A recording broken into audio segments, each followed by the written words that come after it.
تعاني من الكحة أو السعال، عندك ألم في الصدر أو ضيق في التنفس أو ارتفاع درجة الحرارة، فهذه هي الوصفة من بعد ما تعذبت ومشى ليا الذوق والشم وكانوا عندي واحد الآلام حادة في الجسم ديالي. الا كانوا عندك هاد الاعراض فما عليك غير بهاد الوصفه هادي وهاد المشروب السحري اللي من خلاله غادي تفكريني. فاذا كان عندك الم في الحلق، الم في الصدر، الم في الراس، الم في الجسم كامل، الدوخه او الكحه، ضيق في التنفس، حتى الناس اللي عندهم المناعه ديالهم ضعيفه، ما عليكم اخواتاتي غير بهذا المشروب السحري. وان شاء الله بغيتكم كاملين توصلوا هذا الفيديو هذا لعدد كبير ديال الناس باللايكات ديالكم بالبارطاج باش هكا كلشي يستافدكم الاجر ان شاء الله. فكيف ما قلت لكم حتى الناس اللي عندهم ارتفاع في درجة الحرارة، عندهم زكام، ألم في الرأس، ألم في الجسم، كيف ما قلت لكم كامل هاد الوصفة غادي تشكروني عليها. وحنايا كيف ما كنعرفوا ان هاد الجو المتقلب فكيخلينا دائما كنمرضوا، كيجينا الرواح، كتجينا الحمى، كتولي فينا الكحه او العطس.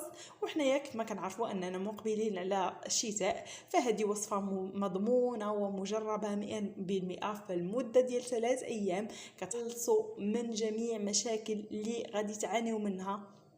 ما تحتاجوش حتى لشي دواء انكم تشربوه نهائيا بهذه الوصفه هذه السحريه.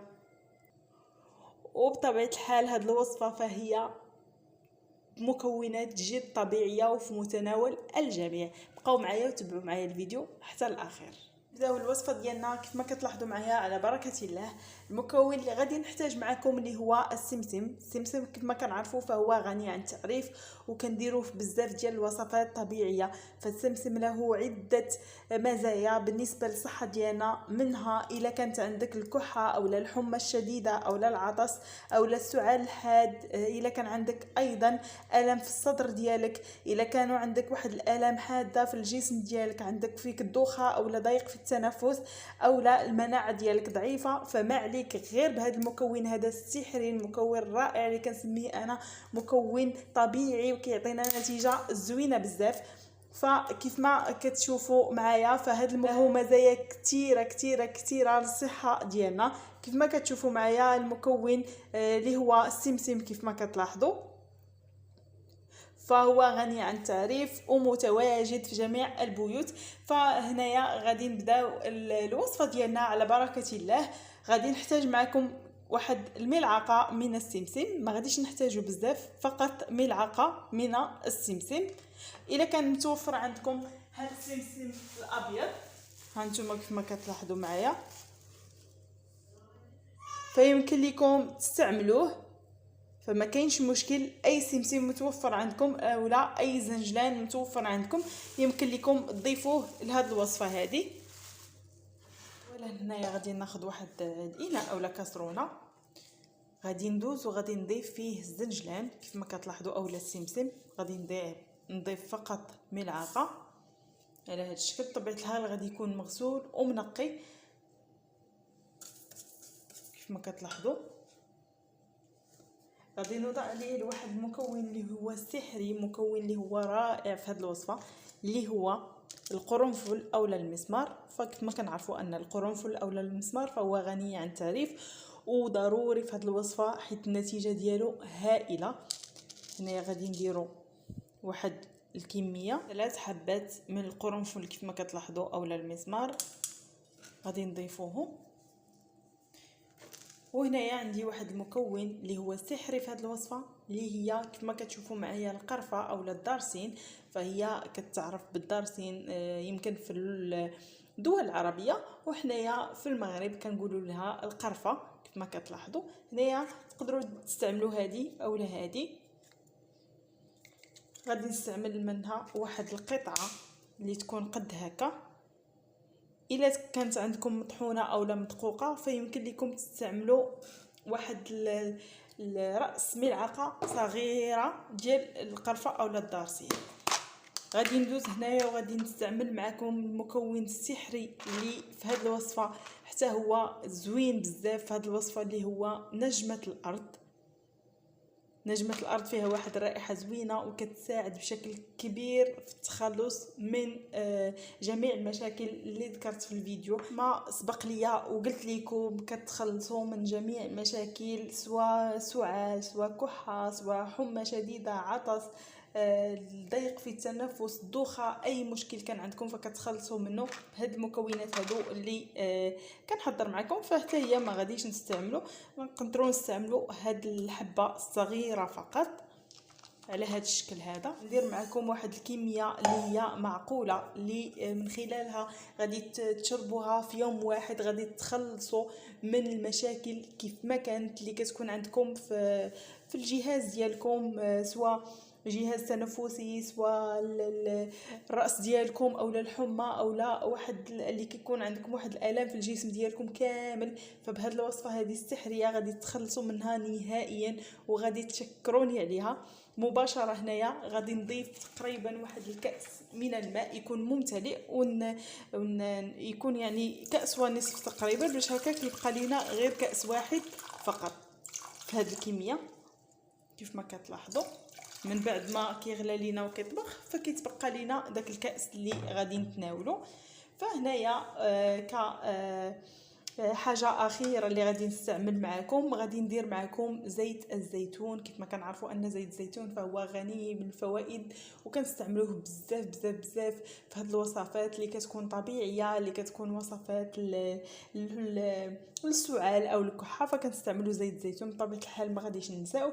هنايا غادي نستعمل واحد نصف ملعقه صغيره فقط في هاد الكميه هذه اللي وريتكم دابا. غادي نستعمل نصف ملعقه صغيره على هذا الشكل.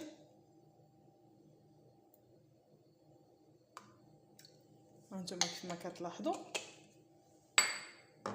فهنايا مباشره غادي ندوز وغادي نديرهم فوق النار ونكونوا مغطيين عليهم بطبيعه الحال. النار اللي تكون متوسطه، ما تكونش مهيله وفي نفس الوقت ما تكونش مجهده، باش هكا المكونات ديالنا ياخذوا المزايا ديالهم في هذا الماء هذا، ونحصلوا على واحد المحلول او واحد المنقوع رائع اللي غادي نتخلصوا من خلاله من الكحه الشديده ومن المشاكل اللي ذكرت معكم في الفيديو. هنايا كيف ما كتلاحظوا زيت الزيتون الا ما بغيتوش تضيفوه مع الخليط يعني في الاول، يمكن لكم تضيفوه كاخر مرحله، ضيفوه في الكاس اللي غادي تشربوا، غادي يكون احسن. انا بالنسبه ليا ما كنقدرش، فكنديرو قبل يعني قبل ما نبدا نشرب، يعني كنديرو مع المكونات وكنطبخو فوق النار. هنا دابا غادي ندوز ومن بعد غادي نرجع معكم لتتمه الوصفه. الحلول ديالي كيف ما كتلاحظوا ها هو واجد. دابا مباشره غادي نصفيه على هذا الشكل كيف ما كتلاحظوا.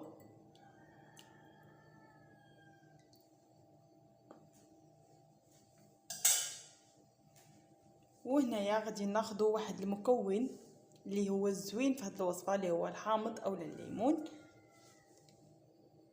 الحامض او الليمون فهو غني عن التعريف. غادي ناخذ هنايا واحد القطره او قطرتين من الحامض او الليمون على هذا الشكل، وغادي نخلط جيدا وكنحصلوا على هذا المحلول هذا السحري، المحلول اللي كنسميه انا رائع في هذه الوصفه، اللي غادي تحصلوا من خلاله على واحد النتيجه زوينه بالنسبه للناس اللي كيعانيوا من الكحه او السعال او الدوخه، ضيق في التنفس، المناعه ديالهم ضعيفه. فهذا المحلول هذا كيرفع لكم المناعه، كيهنيكم من الكحه او السعال. حنايا مقبلين على هذاك الجو المتقلب، على الجو اللي كيعطينا واحد الطاقه. دائما كنكونوا يعني هكا عيانين مسخسخين، دغيا يقدر يضربنا البرد. فهذا هو المحلول اللي يمكن لكم انكم تستافدوا منه في هذا الجو هذا. بالنسبه لطريقه الاستعمال فهي جد سهله. بالنسبه للناس اللي غادي يتناولوا هذا المحلول هذا فيمكن لهم انهم يتناولوه في الليل، يعني كاخر حاجه يتناولوه، يكونوا مغطيين جيدا، باش هكا المحلول ديالنا يعطيهم واحد الراحه في الجسم ديالهم. وهنايا الا حسيتوا بواحد التعرق فعرفوا ان الوصفه ناجحه 100%، حيث هاد الوصفه هذه كتحيد لكم جميع المشاكل اللي كتخرجها مع هذاك التعرق، وكتحصلوا على واحد النتيجه زوينه. كيف قلت لكم من يوم حتى ل3 ايام في الاسبوع تقدروا ديروه.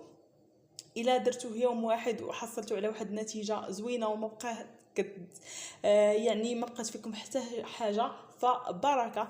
الى كان فديروه 3 مرات في الاسبوع وغادي تشكروني على هاد النتيجه اللي غادي تحصلوا عليها، نتيجه اللي هي زوينه، تهناو نهائيا من اي دواء. فهنايا جبت لكم واحد المحلول كيف قلت لكم سحري للتخلص من المشاكل ديال الحمى اولا العطس اولا السعال وغير ذلك.